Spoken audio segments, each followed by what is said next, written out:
Ah, j'ai une crampe à la cuisse. Ah. Salut tout le monde, on se retrouve aujourd'hui dans une nouvelle vidéo cuisine et j'ai décidé de faire quelque chose avec vous. Un dessert. Franchement, j'ai envie de vous donner un indice, mais je sais pas trop. Donc, on va faire ensemble des madeleines au chocolat. Donc, c'est parti. Premièrement, pour cette recette, bien sûr, on aura besoin de 2 moules si possible ou d'un seul si vous avez que ça. Ensuite, on aura besoin de beurre, de 3 œufs, de sucre en poudre, de farine, d'un verre doseur ou d'une balance, selon ce que vous avez, ça va très bien, de levure chimique et de chocolat noir. Avant toute chose, je vais venir préchauffer mon four et personnellement j'ai un four à l'ancienne qu'il faut allumer avec une allumette ultra grande pour ne pas se brûler. Donc voilà, et en plus il met vraiment beaucoup de temps à chauffer le mien, donc c'est d'autant plus utile de le faire dès le départ. Après avoir allumé mon four, j'en profite aussi pour mettre les moules au réfrigérateur pour qu'ils soient bien frais quand je les sortirai et que je les beurrerai et farinerai. Premièrement, il faut faire fondre le beurre à feu très doux et le laisser refroidir. Donc je vais commencer par couper 125 g de beurre en petits morceaux, y mettre dans une casserole et laisser tout ça sur le feu pendant un bon petit moment. Pensez aussi que vous avez des repères sur le bord, donc il y a forcément un rabat où il y a écrit 25 g par 25 g, ce qui est très pratique. Donc voilà, pour celles et ceux qui ne savaient pas, bien maintenant vous savez. Et comme j'en suis à l'étape du beurre, j'en profite pour garder une petite noix de côté pour beurrer les moules et ensuite les fariner maintenant qu'ils sont sortis du frigo. Ensuite, bien évidemment, du coup, je beurre mes moules tout de suite et je les farinerai plus tard quand j'en serai à l'étape de la farine, tout simplement. On va finir notre beurre et donc le faire fondre. Ensuite, on passe au chocolat. Donc, vous avez 2 options. Soit vous avez une sorte de chocolat qui est déjà sous forme de petites billes et que vous pouvez mettre tel quel dans vos madeleines. Soit vous prenez du chocolat Nestlé Dessert. Vous pouvez prendre du chocolat au lait, du chocolat noir, comme vous voulez. Personnellement, je prends du normal noir, pas corsé ni au lait. Et donc, on va déballer le chocolat, le placer sur une planche à découper. Ou alors, moi, ce que je fais, c'est que je prends toujours un torchon. Et pour ne pas me faire mal, je prends le couteau dans ma main gauche puisque je suis gauchère et j'appuie en fait tout simplement sur mon couteau avec ma main droite dans une manique, tout simplement parce que ça protège et ça fait beaucoup moins mal à la main. Donc voilà, je suis une chochotte mais ça marche très bien. Très petit calcul, on a besoin de 40 g de chocolat à cuire et une tablette fait 205 g. Donc en plus, nous pouvons savoir qu'il y a 5 x 8 carrés sur une tablette, donc 40. 205 divisé par 40 est égal à environ 5,1, donc on a besoin environ de 5 carrés, soit une barre. Maintenant vous savez que sur le chocolat Nestlé Dessert, une barre est égale à 40 g.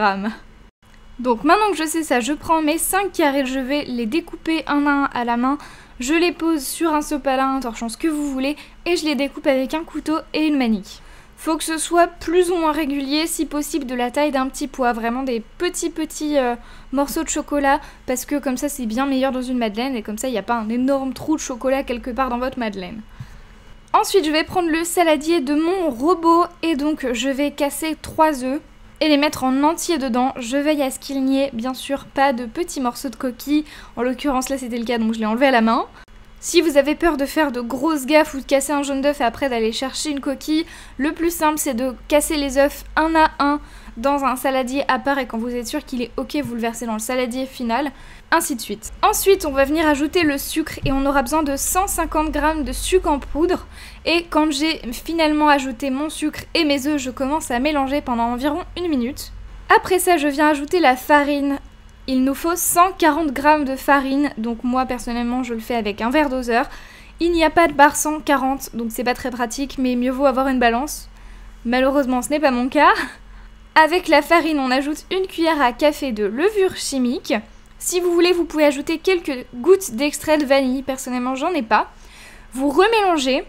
Ensuite on vient ajouter le beurre fondu qu'on avait laissé refroidir depuis tout ce temps. On mélange et quand c'est mélangé, on va laisser un peu reposer la pâte quelques minutes. Donc c'est l'occasion de fariner nos moules et de prendre 5 minutes pour soi à part hors de la cuisine. Quand mon moule est fariné et que ma pâte est prête tout simplement, je vais venir prendre une grande cuillère et une petite cuillère que j'ai déjà utilisée justement avant pour ne pas gaspiller de vaisselle. Et je vais venir prendre la pâte du récipient pour la mettre justement dans mon moule à madeleine. Je fais en sorte de ne pas trop les remplir non plus parce que sinon ça va déborder, ça va être une catastrophe.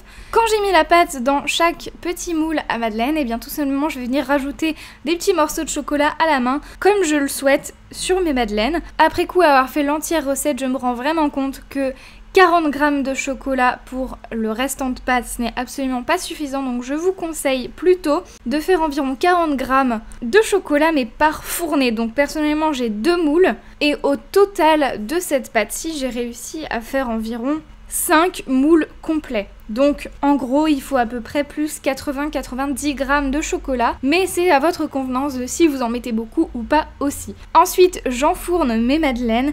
Et surtout petite note à ce niveau-là, personnellement j'ai un four qui chauffe pas de façon très homogène, mais surtout en fait quoi qu'il arrive je vous conseille de ne pas mettre le rayon de vos madeleines tout en bas du four parce que ça va cuire trop vite le dessous et pas le dessus de la madeleine, donc ce serait dommage. Et entre chaque fournée tout simplement je sors ma plaque et j'enlève une à une mes madeleines avec un petit couteau et une espèce d'ustensile en bois, voilà je ne sais plus comment ça s'appelle mais vous voyez le truc, et je les mets dans un récipient à couvercle pour les garder plus longtemps. Pour la deuxième fournée, je ne remets ni beurre ni farine parce que le moule est encore assez gras donc ce n'est pas nécessaire. Et je remets juste donc la pâte comme au début avec le chocolat par-dessus et je renfourne. Et donc voilà pour ces madeleines. Donc concrètement, à quoi ça ressemble à ça? Voilà. Et donc on va en goûter une ensemble. Ah celle-là elle a pas beaucoup de chocolat. Tant pis, je vais la manger quand même. J'allais dire c'est vachement sucré mais pas tant que ça. C'est juste le bord qui avait l'air sucré.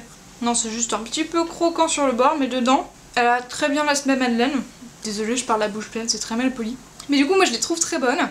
Et donc pourquoi je fais mes madeleines maison? Tout simplement parce que je déteste, mais genre je déteste vraiment les madeleines qu'on achète dans le commerce. Genre les madeleines de commercy ou autres, je ne les supporte pas, je trouve ça horrible à manger. J'aime pas le goût, je les trouve très denses. Et surtout, il y a beaucoup plus de beurre, alors que là, le beurre, on le sent pas des masses. On le sent un peu, mais c'est pas autant que dans les madeleines commerciales. Donc voilà, c'est pour ça que je préfère faire mes madeleines à moi et puis ça me fait cuisiner donc c'est chouette. Donc voilà, j'espère que cette recette vous a plu, moi j'aime beaucoup le résultat. On se retrouve très vite pour de prochaines vidéos, en attendant prenez soin de vous, ciao ciao.